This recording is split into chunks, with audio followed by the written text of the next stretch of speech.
20 मई 2022। आज की मुरली। मीठे बच्चे, अपने इस जन्म को कौड़ी से हीरे जैसा बनाना है तो समय को सफल करो, अवगुणों को निकालो। खाने पीने सोने में समय बर्बाद मत करो।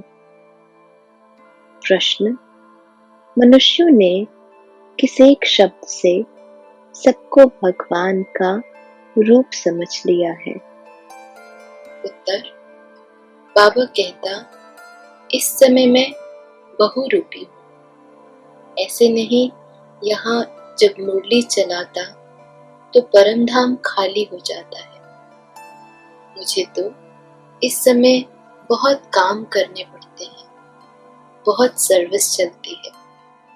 बच्चों को, भक्तों को साक्षात्कार कराना पड़ता है। इस समय मैं बहुरूपी हूँ। इसी एक शब्द से मनुष्यों ने कहा ये सब भगवान के रूप है। दूसरा प्रश्न: बाप की किस श्रीमत को पालन करने वाले बच्चे सपूत हैं? उत्तर: बाबा कहते, बच्चे कभी भी डिसर्विस न करो। टाइम बहुत वैल्यूएबल है, इसे सोने में मत गवाओ। कम से कम 8 घंटा मेरे खातिर दो। यह श्रीमत पालन करने वाले बच्चे ही सपूत बच्चे हैं। गीत: तूने रात गवाई सोई के। ओम शांति। बच्चों को बाप समझा रहे हैं। बच्चे जानते हैं हम सब बच्चे हैं एक बाप के। हमारे शरीर का बाप तो है ही शारीरिक, लेकिन आत्मा का जो पिता अशरीरी है, उसका बाप भी अशरीरी है। बाप ने समझाया, बेहद के बाप से बेहद के सुख का वर्षा मिलता है। अभी शुरू होता है जो त्रेता अंत तक चलता है यह वर्षा। तुम अभी पुरुषार्थ कर रहे हो मनुष्य 21 जन्मों की प्रारब्ध के लिए। फिर बाद में हद का शुरू होता है, बेहद का पूरा हो जाता है। यह गुह्य बातें हैं ना। जानते हैं आधा कल्प हम हद के बाप से वर्षा लेते और बेहद के बाप को याद करते आए हैं। आत्मा के संबंध में सभी ब्रदर्स हैं। वह है बाप। कहते भी हैं हम आत्माएं भाई भाई हैं। जब मनुष्य सृष्टि की रचना रची जाती है तो भाई बहन हो जाते हैं। यह नई रचना है ना। पीछे फिर परिवार बढ़ता है। काका चाचा मामा सब पीछे होते हैं। इस समय बाप रचना रच रहे हैं। बच्चे और बच्चियां हैं, दूसरा कोई संबंध नहीं। अब तुम जीते जी भाई बहन बन जाते हो। दूसरे कोई संबंध से ताल्लुक नहीं। अभी तुमको नया जन्म मिल गया है। जानते हो हम अभी ईश्वरीय संतान हैं। शिववंशी ब्रह्मा कुमार कुमारियां हैं। ब्रह्मा कुमार कुमारियों का और कोई संबंध नहीं। इस समय सारी दुनिया ही पतित है। इनको पावन बनाना पड़े। कहते हैं बाबा हम आपके हैं। बाप कहते बच्चे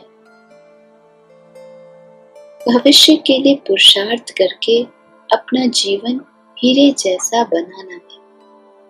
सारा दिन सिर्फ खाना पीना, रात को सोना और बाप को न याद करना, इसे कोई हीरे जैसा जन्म नहीं मिलेगा। बाप कहते शरीर निर्वाह अर्थ कर्म करते, गृहस्थ व्यवहार में रहते कमल फूल समान बनना है। समझते हैं हम कौड़ी से हीरे जैसा अर्थात मनुष्य से देवता बन रहे हैं। मनुष्यों में तो बहुत अवगुण हैं, देवताओं में गुण होते हैं। तब तो मनुष्य देवताओं के आगे जाकर अपने अवगुण बताते हैं ना। आप सर्वगुण संपन्न, हम नीच पापी हैं। अब आप कहते अपने से आसुरी गुणों को निकाल ईश्वरीय दैवी गुण धारण करने हैं। पाप तो है निराकार, मनुष्य सृष्टि का बीज रूप, वह सत है, चैतन्य है, ज्ञान का सागर है। यह ज्ञान तो बुद्धि में बैठा हुआ है ना। यह है नया ज्ञान, कोई वेद शास्त्रों में यह ज्ञान नहीं है। अभी जो तुम सुनते हो यह फिर प्रायः लोप हो जाएगा। अभी तुम जानते हो हम आसुरी गुण वाले मनुष्य से दैवी गुण धारण कर पाप द्वारा देवता बन रहे हैं। पापों का बोझा जो सिर पर है वह बाप की याद से हम भस्म करते हैं। भक्ति मार्ग में तो यही सुनाते आए हैं कि पानी में स्नान करने से पाप भस्म हो जाएंगे, परंतु पानी से तो पावन बन नहीं सकते। अगर ऐसा होता तो फिर पतित पावन बाप को क्यों याद करते? कुछ भी समझते नहीं है। समझदार और बेसमझ, यह भी एक नाटक बना हुआ है। अभी तुम कितने समझदार बन रहे हो, सारे सृष्टि चक्र को जानते हो। हिस्ट्री ज्योग्राफी को जानना यह भी समझ है ना। अगर नहीं जानते हैं तो उनको बेसमझ कहेंगे। अभी तुम बच्चे जानते हो, बाबा ने अपना परिचय अपने बच्चों को दिया है कि मैं आया हूं तुमको हीरे जैसा बनाने। ऐसे नहीं यहाँ से सुनकर गए, खाया पिया, जैसे आगे चलते थे। वह तो कौड़ी जैसी लाइफ थी, देवताओं की हीरे जैसी लाइफ है। वे तो स्वर्ग में सुख भोगते थे। चित्र भी है ना। आगे तुम नहीं जानते थे कि हम ही सुखी थे, हम ही दुखी हुए। हमने ही 84 जन्म कैसे लिए यह नहीं जानते थे। अब मैं बताता हूँ। अभी तुम औरों को भी समझाने लायक बने हो। बाप समझदार बनाते हैं तो फिर औरों को भी समझाने देनी चाहिए। ऐसे नहीं घर में जाने से वही पुरानी चाल हो जाए। शिक्षा पाकर फिर औरों को शिक्षा दो। बाप का परिचय देने जाना पड़ता है। बेहद का बाप तो सबका एक ही है। सभी धर्म वाले उनको ही पुकारते हैं, परम पिता परमात्मा व हे प्रभु। ऐसे कोई नहीं होगा जो परमात्मा को याद नहीं करता होगा। सभी धर्म वालों का बाप एक ही है। एक को सभी याद करते हैं। बाप से वर्षा पाने के सभी हकदार हैं। वर्षे पर भी समझाना पड़े। बाप कौन सा वर्षा देते हैं? मुक्ति और जीवन मुक्ति।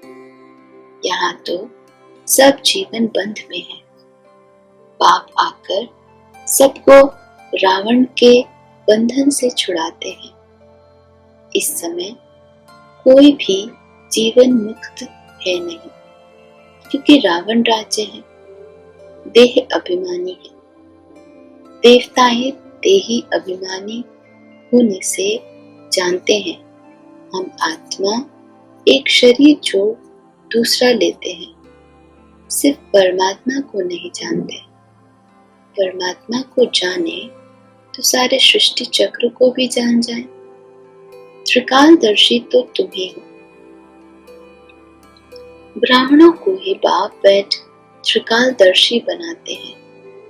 जब देवताएं त्रिकालदर्शी नहीं तो उनकी वंशावली आती है, तो उनमें भी यह ज्ञान नहीं रहता, तो फिर दूसरों में यह कहां से आएगा? देने वाला भी एक ही है। ये सहज राजयोग की नॉलेज और कोई को है ही नहीं। देवी देवता धर्म का शास्त्र भी तो होना चाहिए। तो ड्रामा अनुसार उन्हों को फिर शास्त्र बनाने पड़ते हैं। गीता, भागवत आदि सब ऐसे ही फिर बनेंगे, ग्रंथ भी ऐसे बनेंगे। अभी ग्रंथ कितना बड़ा हो गया है, नहीं तो इतना छोटा सा था, हाथ से लिखा हुआ था, फिर वृद्धि में लाया है। यह भी ऐसे है। इनका ग्रंथ अगर बैच बनाओ तो बहुत बड़ा हो जाए, परंतु फिर उनको शॉर्ट किया जाता है। पिछाड़ी में बाप 2 अक्षर कहते हैं, मन मना भाव। मैं तुमको सब वेदों शास्त्रों का सार समझाता हूँ, तो जरूर नाम तो लेना पड़ेगा ना। फलाने शास्त्र में यह है, वो कोई धर्म का शास्त्र नहीं, भारत का धर्म एक ही है। बाकी वह किस धर्म के शास्त्र हैं, कब सिद्ध नहीं कर सकते। भारत का शास्त्र है ही एक गीता। गीता भी सर्वशास्त्रमय शिरोमणि गाई हुई है। गीता की महिमा तुम एक्यूरेट जानते हो। जिस गीता से बाप आकर भारत को स्वर्ग बनाते हैं, भारत के शास्त्र को मान बहुत मिलता है, परंतु गीता का भगवान कौन था उनको न जानने के कारण झूठे कसम उठाते हैं। अब उनको करेक्ट करो। भगवान ने तो ऐसे नहीं कहा कि मैं सर्वव्यापी हूँ। बच्चे ने प्रश्न पूछा, शिव बाबा जब इधर आते हैं, मुरली चलाते हैं, तो क्या परम धाम में भी हैं?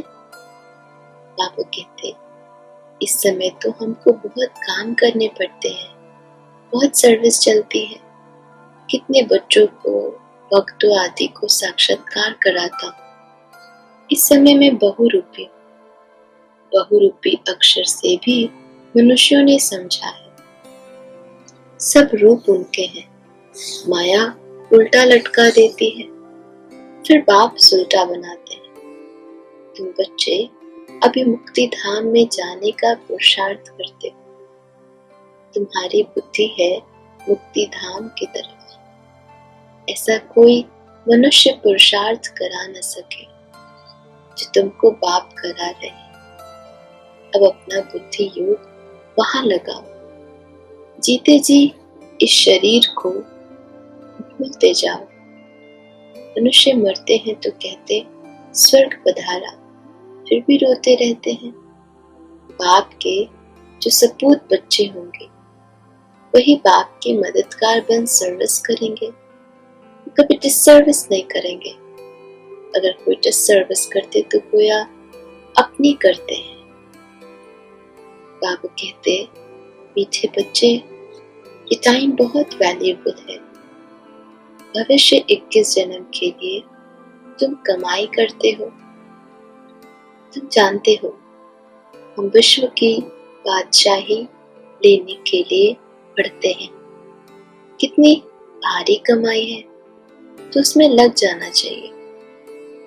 आपको याद करना है, जैसे गवर्नमेंट की सर्विस में 8 घंटा रहते हैं, बाबा भी कहते मेरे खातिर 8 घंटा दो।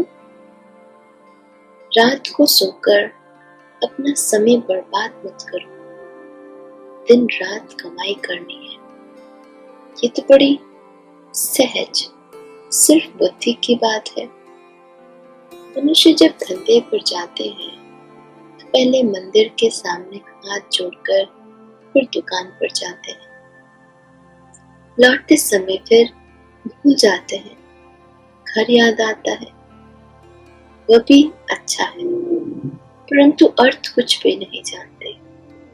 तुम बच्चों को कलकत्ते में बहुत अच्छी रीति समझाना चाहिए। काली माता का वहाँ बड़ा मान है। वह काली लोगों की रस्म रिवाज अपनी मूर्ति है। ब्राह्मणों को मछली जरूर खिलाते हैं। बड़े आदमी अपने तालाब बनाए, फिर उसमें मछलियां पालते हैं, तो ब्राह्मणों को भी वो खिलाएंगे। अब तुम पक्के वैष्णव बनते हो। प्रैक्टिकल में तुम विष्णुपुरी के मालिक बनते हो। ऐसे नहीं कि वहां 4 भुजा वाले मनुष्य होंगे। लक्ष्मी नारायण को विष्णु कहा जाता है। 2 भुजा उनकी और 2 भुजा उनकी। तुम महालक्ष्मी की पूजा करते हो, वास्तव में विष्णु की करते हो। दोनों है ना, परंतु इस समय महिमा माताओं की है। जगदम्बा का गायन है, लक्ष्मी का भी नाम गाया हुआ है। बाप आकर माताओं द्वारा सबकी सदगति करते हैं। जगदम्बा वही फिर राज राजेश्वरी बनती है, माँ की पूजा होती है। वास्तव में जगदम्बा तो एक है। जैसे शिव का एक लिंग बनाते हैं, वैसे फिर छोटे छोटे सालिग्राम भी बनाते हैं। वैसे काली के भी छोटे मंदिर बहुत हैं। वे जैसे माँ की संतान है। कभी बाप तुमको अपना बनाते हैं, इसको ही बलि चढ़ना कहा जाता है। तुम बलि चढ़ते हो उन पर, इस ब्रह्मा पर नहीं। तो बाप समझाते हैं, अभी टाइम वेस्ट नहीं करना चाहिए। धंधा आदि भल करो। अगर काफी पैसा है खाने के लिए तो फिर जास्ती माथा क्यों मारते हो? शिव बाबा के यज्ञ में देते हो तो जैसे विश्व की सेवा में लगाते हो। बाबा कहेंगे सेंटर बनाओ, जहाँ यह बच्चियां मनुष्य को देवता बनाने का रास्ता बतावे। ये पढ़ाई कितनी फर्स्ट क्लास है। बहुतों का कल्याण हो जाएगा। बाप कहते हैं लाख करोड़ कमाओ, परंतु काम ऐसा करो जिससे भारत पावन बने, एवर हेल्दी बने। तुम भविष्य के लिए अभी पूरा वर्षा लेते हो। वहाँ गरीब तो कोई होते नहीं, वहाँ भी अभी की प्रारब्ध भोगते हो। तो इतनी धारणा करनी चाहिए, तुम्हारा एक एक पैसा मेरे समान है। इनसे भारत स्वर्ग बनता है। बाकी जो बचेगा वो तो खत्म हो जाएगा। जो कुछ पैसा बचे इस सर्विस में लगाओ। ये बड़ी हॉस्पिटल है। कई गरीब बच्चे कहते हम 8 आना देते, मकान में ईंट लगा दो। हम जानते हैं यहाँ से मनुष्य एवर हेल्दी बनेंगे। यहाँ तो ढेर आएंगे, क्यों ऐसी लगेगी जो कभी नहीं देखी होगी। तो कितनी खुशी रहनी चाहिए। हम क्या से क्या बनते हैं। हम शिव बाबा से बेहद का वर्षा लेते हैं। बाप है निराकार ज्ञान का सागर। वह इस रथ में प्रवेश करते हैं।